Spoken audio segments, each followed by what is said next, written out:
Entonces, estos son los que están detrás de la redacción del plan de Bush para Cuba, que es, según dice al comienzo en su introducción y cuando lo presentan, es como un conjunto de acciones a tomar al amparo de la ley Helms-Burton para lograr los propósitos de esa ley. Este es un plan de subversión de Cuba, de destrucción de la revolución para después anexar a Cuba. La ley dice con todas sus letras que su objetivo es lograr el fin de la revolución cubana.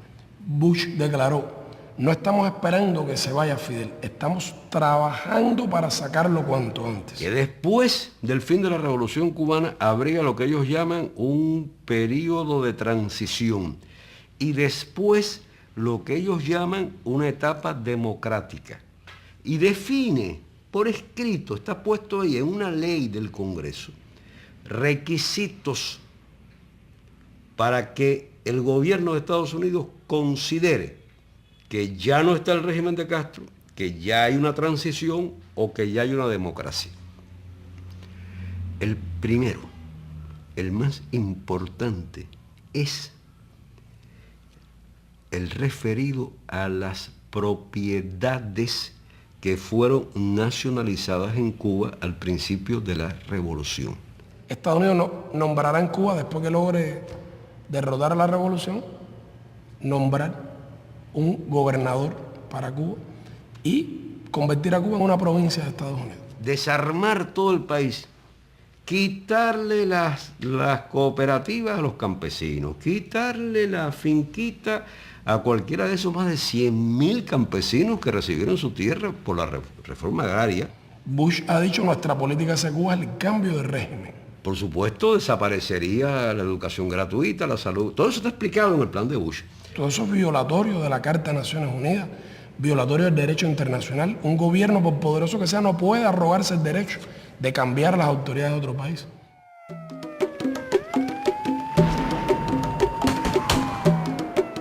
La estrategia de los sucesivos gobiernos de Estados Unidos contra Cuba no ha excluido ninguna modalidad de agresión. La gran verdad es que sucesivas administraciones norteamericanas han promovido el terrorismo contra Cuba. Acciones de sabotaje, acciones de quema de cañaverales, sabotaje contra instalaciones económicas, como vehículo que el gobierno de los Estados Unidos de la época, era todavía el gobierno del general Dwight Eisenhower, utilizaba para tratar de desestabilizar al naciente proceso revolucionario cubano. Hemos tenido que resistir la agresión militar.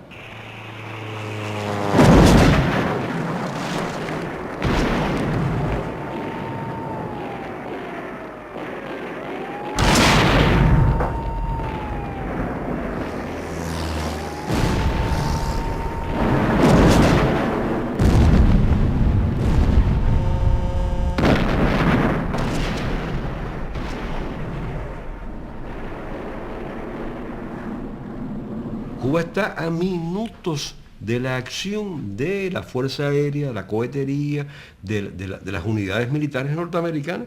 Desde Estados Unidos han venido lanchas artilladas que han disparado contra poblaciones civiles en Cuba.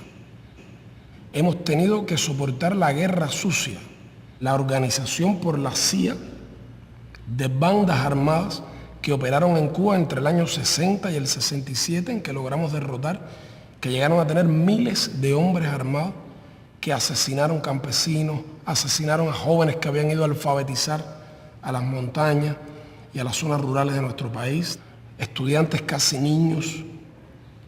En ese momento se creó la más grande estación de la CIA que ha existido nunca. Funcionó en Miami.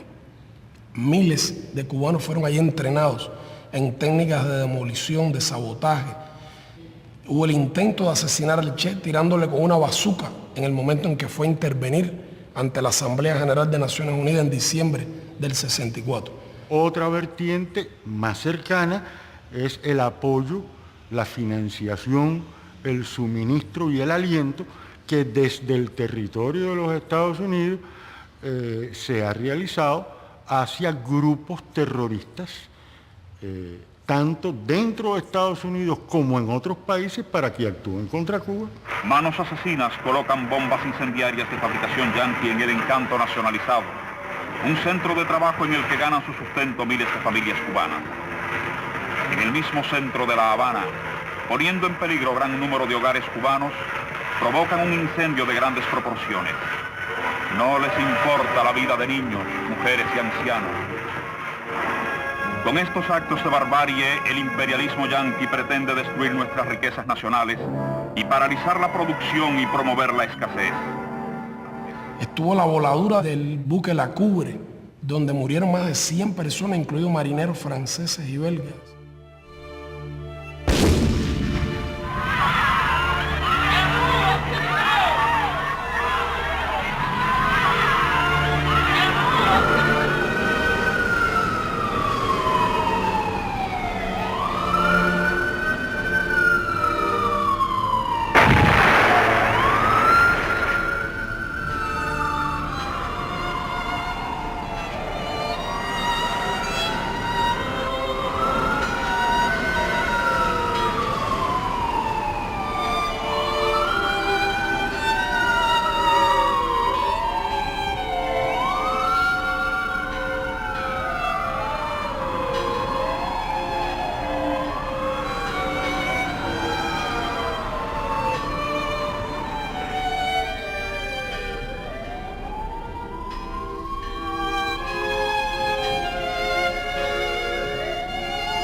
Por la soberanía, Estados Unidos por la intervención, Cuba por la cultura, Estados Unidos por la ignorancia, Cuba por los alfabetizadores asesinados, Estados Unidos por los asesinos.